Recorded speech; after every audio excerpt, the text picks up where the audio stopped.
Bonjour, j'espère que tu vas bien. Bienvenue dans cette nouvelle vidéo. Et cette nouvelle vidéo, elle va être marrante, je pense. Elle va plaire à beaucoup de gens, j'en suis sûr aussi. Mais avant ça, petit calendrier. On est le 12 et oui, j'aurais pu checker avant de tourner la vidéo. C'est pas grave. Le 12, t'es où? Nanana. Là, le 12. Le 12. Le 12, y a rien? Comment ça? M'a volé le chocolat? Qui a mangé mon chocolat? Ah, cette vidéo, elle commence bien. Bon, c'est pas grave. Bon, je pourrais dire pas de bras, pas de chocolat. Pas de bras, pas de chocolat. Ou là, pour le coup, pas de chocolat, pas de vidéo. Mais je suis là, tout est prêt. Alors autant quand même la faire et aller dans le vif du sujet. Intro, let's go, c'est parti.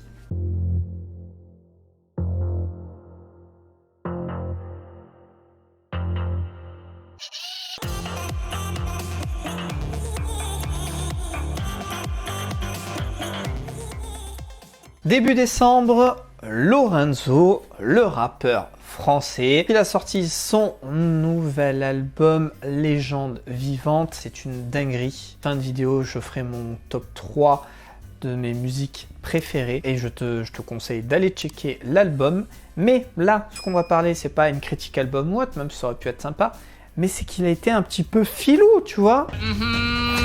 Tu l'as peut-être vu parce que, ben oui, elle était déjà prévue dans les vidéos. J'ai pas pu la sortir avant, hein, sinon je l'aurais sorti avant. Mais il y a plein d'articles là qui sont sortis et qui ont parlé de ce qu'il a fait pour essayer de...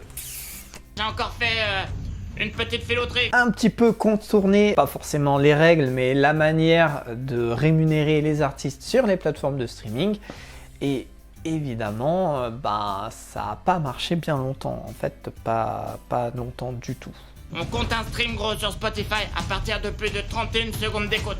Dans l'album, il y a 16 titres. Si je précise le nombre, tu vas comprendre assez vite pourquoi. Quand l'album est sorti, il n'y avait pas 16 titres, mais 64 titres. Comment ça se fait? Eh ben c'est tout simple. Lorenzo, il s'est creusé les méninges et il s'est dit, si je divise mes titres en 2, 3 ou 4 parties, ça va en fait lui rapporter plus d'argent. Tu te demandes pourquoi? Pourquoi est-ce que un morceau, le diviser en 3 ou 4 parties, ça changerait quelque chose? Surtout que techniquement pour toi, ça ne change rien. Tu vas l'écouter, puis les sons vont s'enchaîner. La seule chose qui pourrait être relou, c'est que si tu veux faire un random, un mode aléatoire, là, ça donnerait n'importe quoi. Mais je vais t'expliquer. Tu le sais peut-être pas, mais le streaming, ça marche pas comme la vente physique de CD, d'album. Une écoute d'un son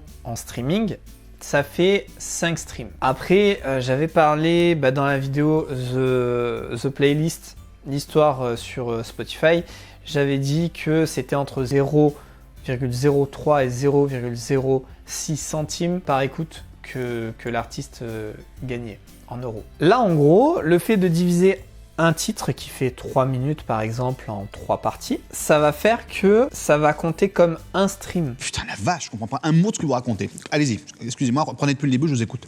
En gros, il faut écouter un son 31 secondes pour qu'il soit comptabilisé comme stream. Voilà, j'aurais dû commencer par ça en fait.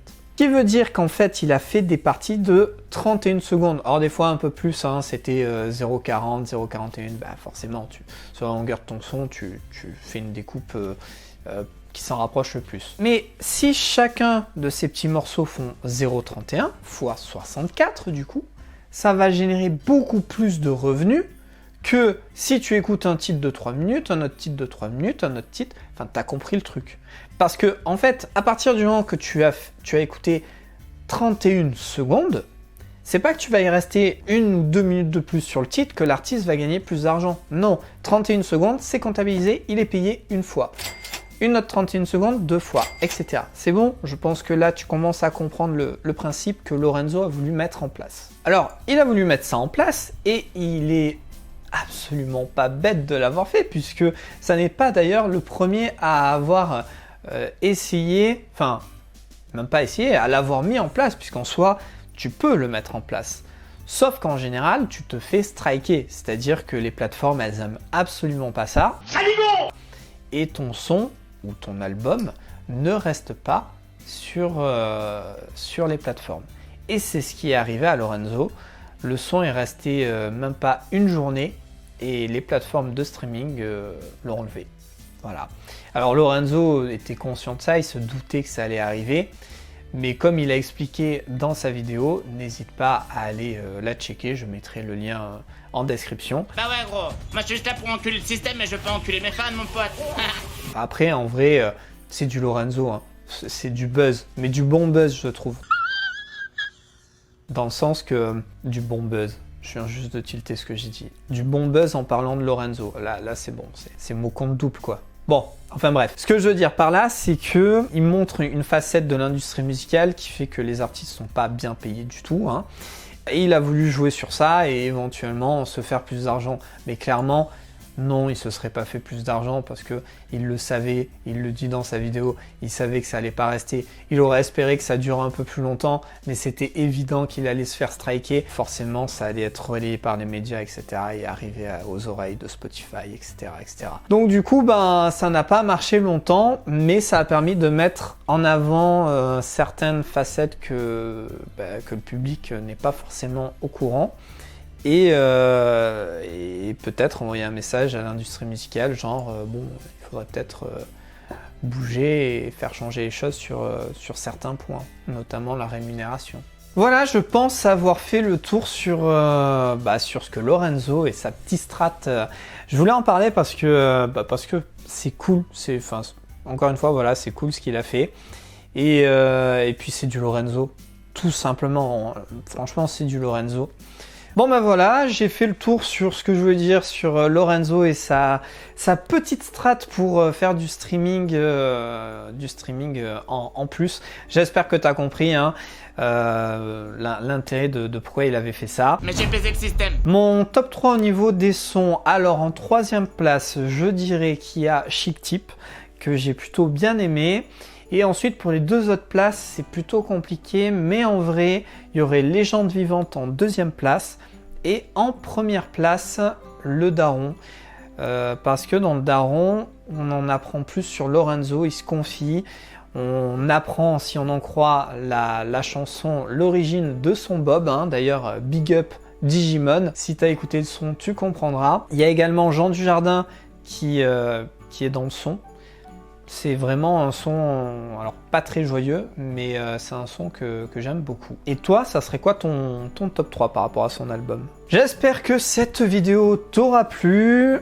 N'hésite pas à me le dire dans les commentaires, à lâcher un pouce, à partager, à liker, c'est lâcher un pouce en fait, à t'abonner. Rejoins si tu le souhaites l'Instagram parce que c'est là où il se passe les choses avant que la vidéo sorte, donc n'hésite pas. Et puis, à demain, j'ai failli dire à la prochaine, à demain pour une nouvelle vidéo. Sois créatif.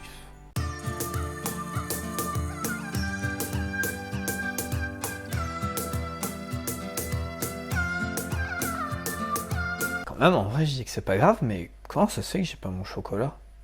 Bizarre ça quand même. C'est du sabotage, ça.